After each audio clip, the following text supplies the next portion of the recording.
Welcome to the Unfettered Wealth Podcast with Eric Tashlein from Connecticut Capital.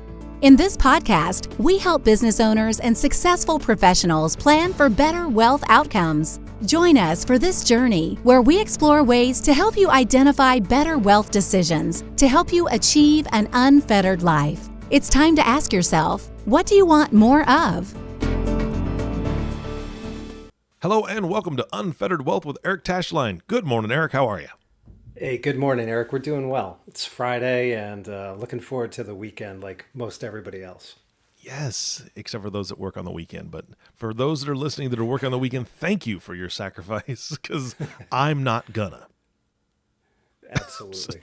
Well, I will because I'm married and I've got a honey-do list probably as long as my right leg. So, yeah, but it'll be work that's not work. Yeah, Does that make sense? I'm with you. I think part of it is the pandemic, but yeah. I can't even use my garage lately. It seems like, FedEx is coming, UPS is arriving, there's boxes. I mean, I have literally, I think I have 4 or 5 projects going on right now. Yeah, and being that my wife has been working from home, she's already found all my hiding spots, so I can't hide away anywhere. She's very quick to find me. Hey, get in here, we're working on something. Oh, doggone it all. Anyway, That's awesome. Yeah. So I know we didn't come here to talk about our garages, although that would be a fantastic podcast. I will tell you, mine's just full. It's just really, really full. I'm waiting for spring to come so I can clean it. Anyway, what are we talking about today, Eric? Well, sure. I think it's a great time of year to talk a little bit about your year-end business planning, and it's definitely a half dozen reminders I just wanted to go through with everybody. All right. Yeah. And this is the time. And I know that you're a big believer in goal setting and checking things off of a list, which as am I, because I have to be organized. So this is a perfect time of year, obviously, because it is year end. And there's so many things that business owners need to know during this time. So where do we start today?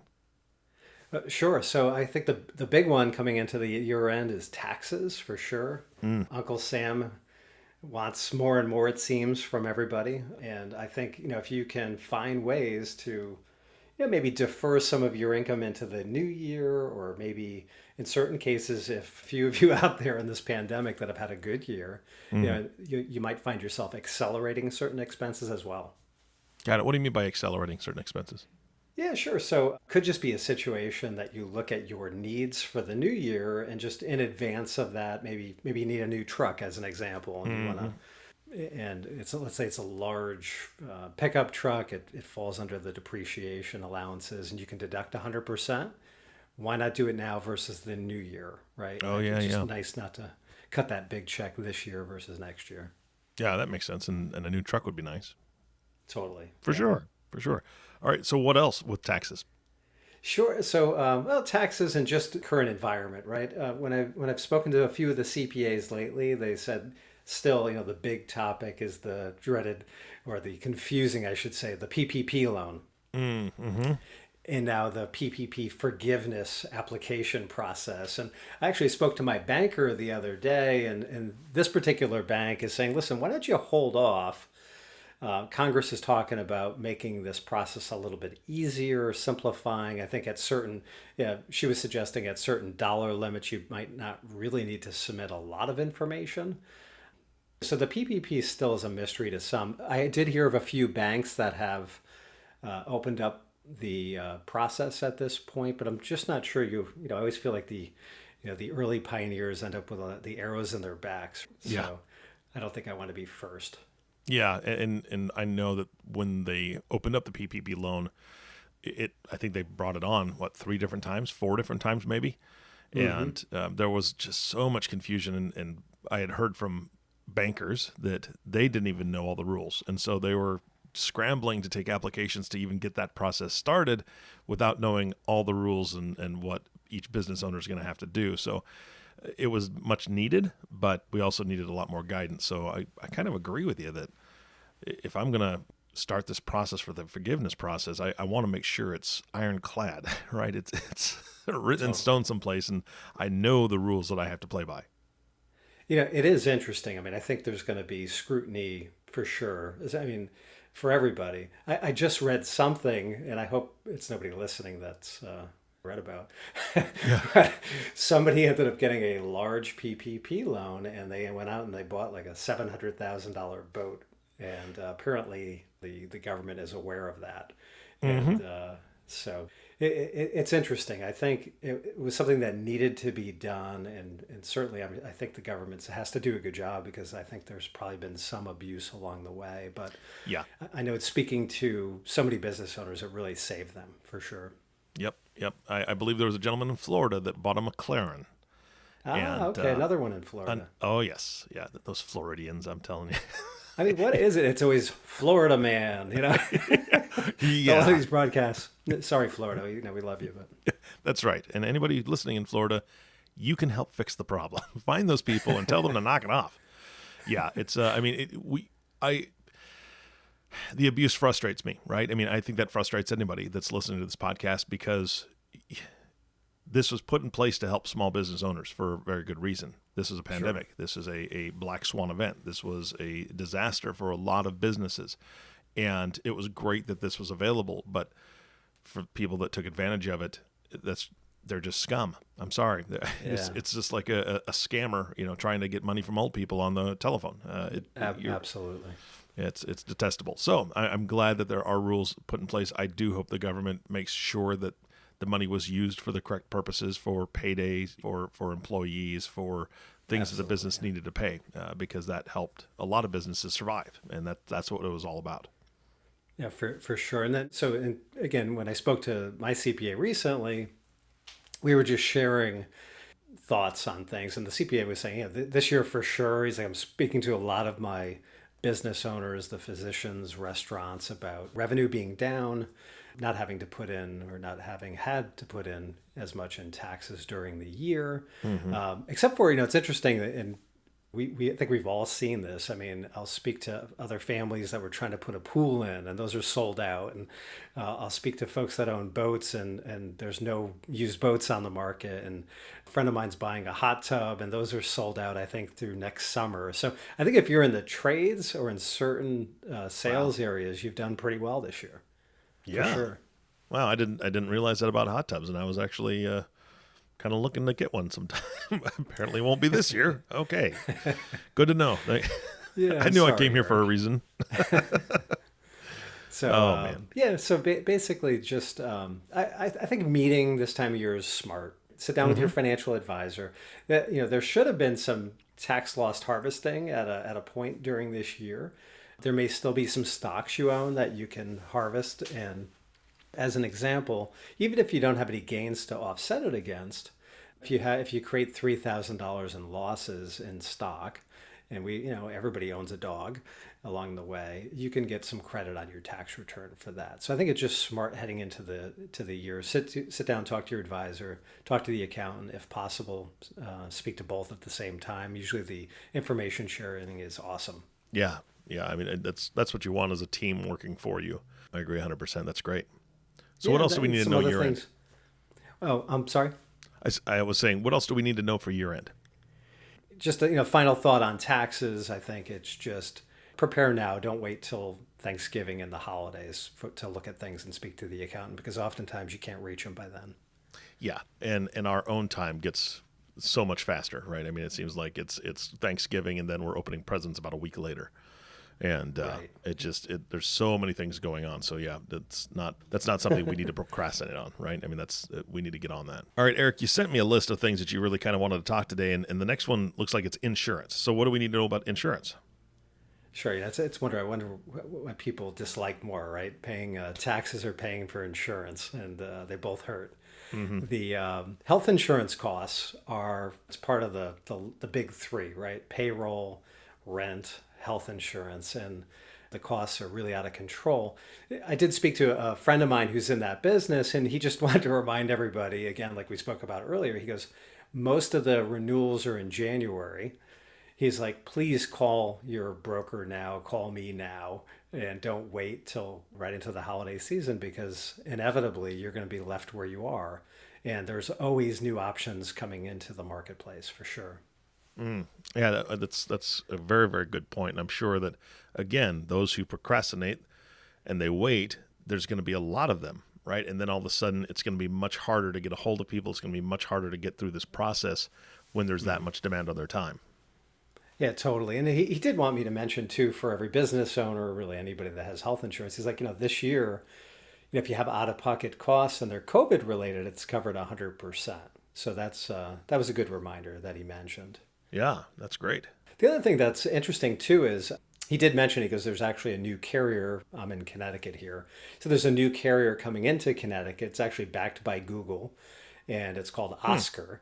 And he just said, something new in the new year. It's a very heavy tech-based carrier. And hopefully it'll be a little disruptive here in terms of opening up some new options, hopefully lowering some costs, which would be great. Yeah, interesting. Backed by Google. I hadn't heard that before. Yeah, so it's pretty interesting. It's interesting. You look at some of these telehealth companies out there now, and obviously with Google's AI and some of their information, you would hope that things would be a little more streamlined than they are today. Yeah, that'd be a positive thing with Google and healthcare, as opposed to like Googling your symptoms and then, finding out that your left leg is just going to fall off in about a week, because that's what all your symptoms point to that. It's, left legitis or whatever they call it. You know what I'm saying? Yeah, we all have a few friends that spend too much time thinking that they're just about ready to die, right? They'll be looking up symptoms and Yep. And anyway, so the other two that he wanted to remind me of, and we talked about it in a previous podcast, is that it's possible this year that you'll start seeing more of these multiple employer plans pop up. He said, Connecticut has a lot of offerings, but that is part of the Secure Act and so forth, as that could favorably impact our healthcare costs in the future. I hope, fingers crossed. Yeah, fingers crossed for sure. The other thing, so on the insurance front, it's funny, I was talking to a friend that's in property and casualty. I think we're all guilty of this. There's always the attorneys that don't have the updated will. He goes, some of the things to think about, Eric, he's like, make sure, you're looking at your limits. I guess he had a fire at one of his offices, and he realized after the fact, he's like, gosh, the fire is probably going to cost me $25,000. I think his fire maximum was 10 or 15,000. So he's like, here I am, the professional, and I'm so busy, I didn't look at my own coverage. Yeah. That's no good. Things to think about. And these days, there's so much identity theft, and certainly there's a lot of lawyers out there.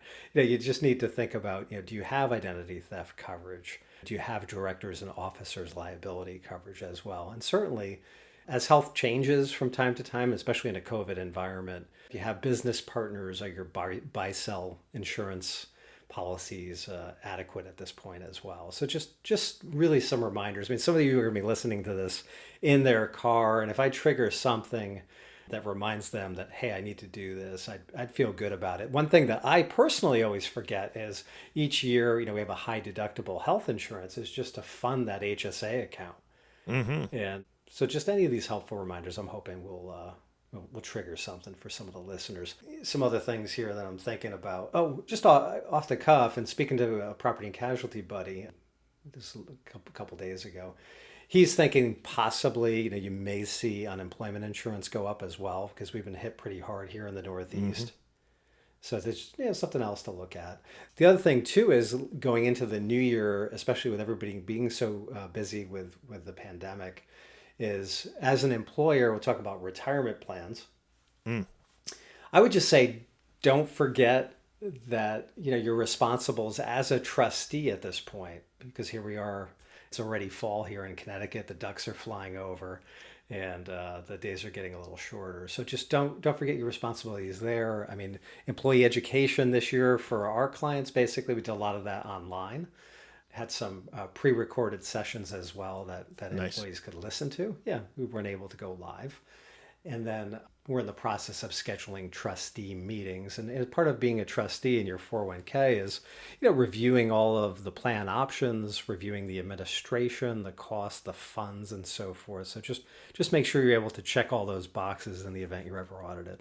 Yeah, very important. The other thing too, Eric, is just to finish up on the retirement plans, a couple other thoughts are, not every plan has a Roth 401k option. I would say that in this environment where taxes are likely to go higher at some point down the road, I think those are just a great benefit. And generally, every 401k platform offers them. I would say at this point, a smaller percentage of plans do not offer that, but I would highly encourage you if you haven't jumped on that bandwagon. It just makes a lot of sense.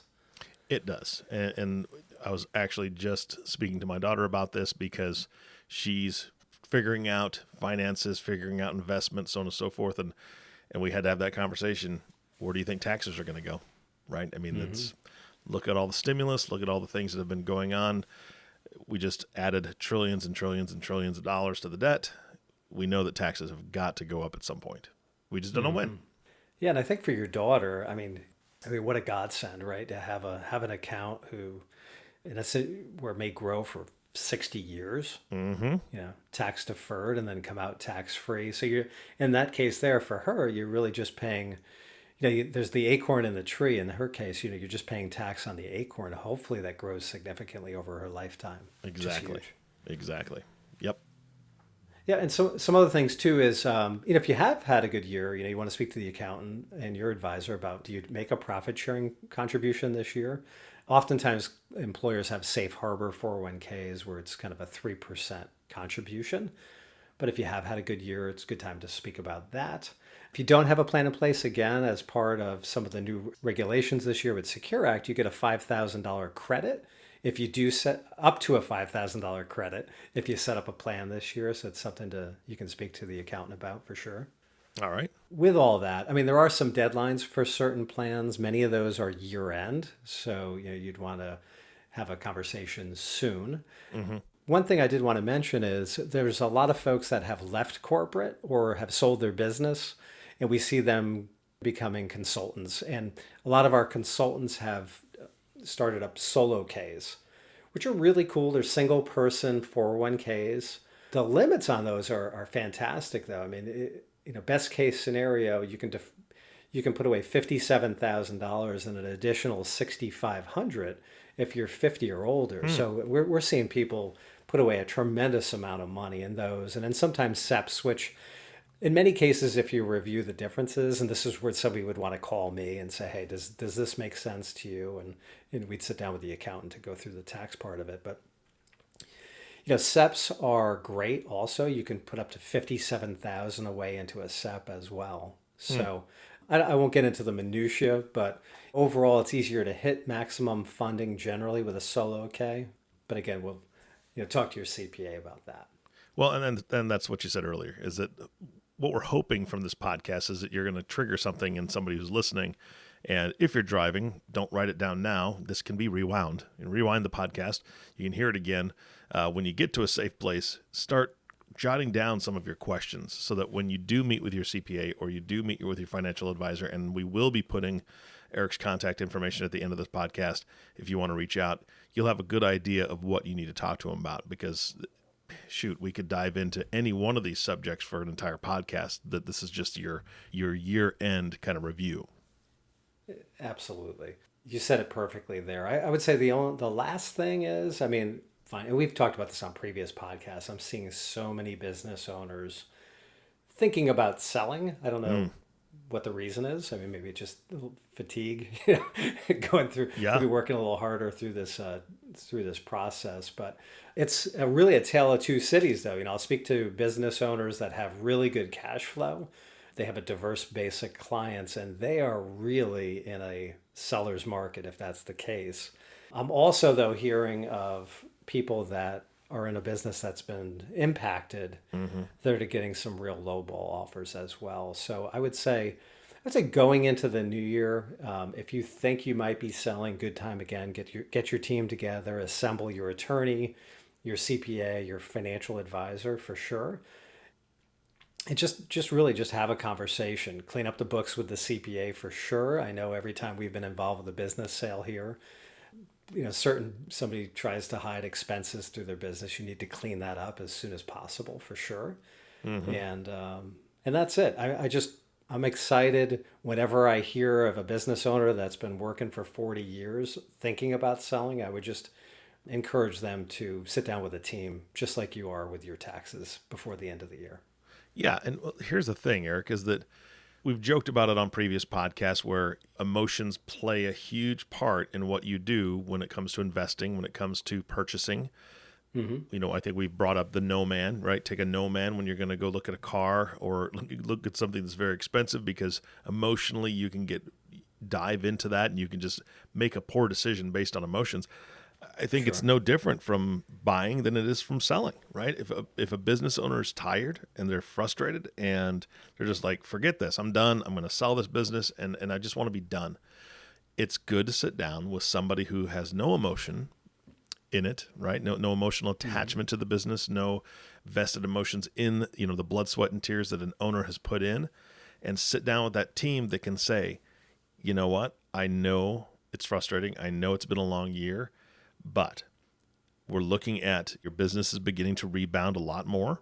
It's beginning to come back in full swing, and it's looking on the bright side. It's looking up. And if you wait a year or wait 6 months even to get that business back on its feet a little bit more, to show more traction, you're going to get a better offer. You're going to be better in the long run if you just put those emotions aside and stick it out for another 6 months, 8 months, year.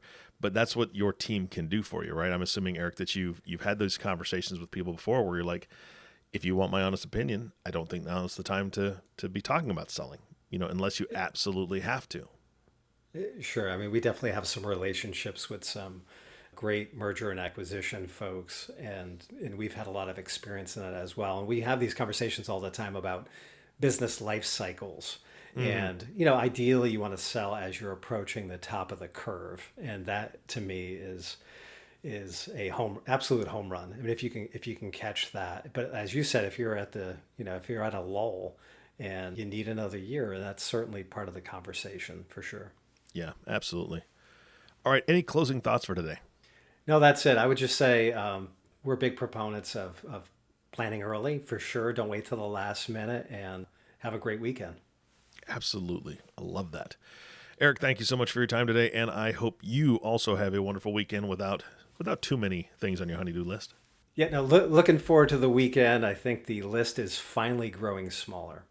Nice. That's always a good positive thing. All right. Sure. And the last thank you, of course, goes to you, the listening audience. Thank you for tuning in and listening to the Unfettered Wealth Podcast with Eric Tashlein. If you have not subscribed to the podcast yet, please click the subscribe now button below. This way, when Eric comes out with a new podcast, it'll show up directly on your listening device. This makes it much easier to share these podcasts with your friends and family. Again, thanks so much for listening today. For everyone at Connecticut Capital Management Group, this is Eric Johnson reminding you to live your best day every day. And we'll see you next time.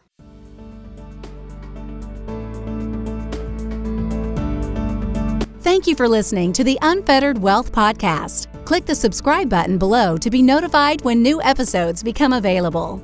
The information covered and posted represents the views and opinions of the guest and does not necessarily represent the views or opinions of Connecticut Capital. The content has been made available for informational and educational purposes only. Content should not be construed as personalized investment, legal, or tax advice. Please consult your advisor, attorney, or tax advisor in regards to your individual situation. Eric Tashlein is an investment advisory representative of Connecticut Capital Management Group, LLC, a registered investment advisor. Connecticut Capital Management Group, LLC, and Connecticut Benefits Group, LLC are not affiliated.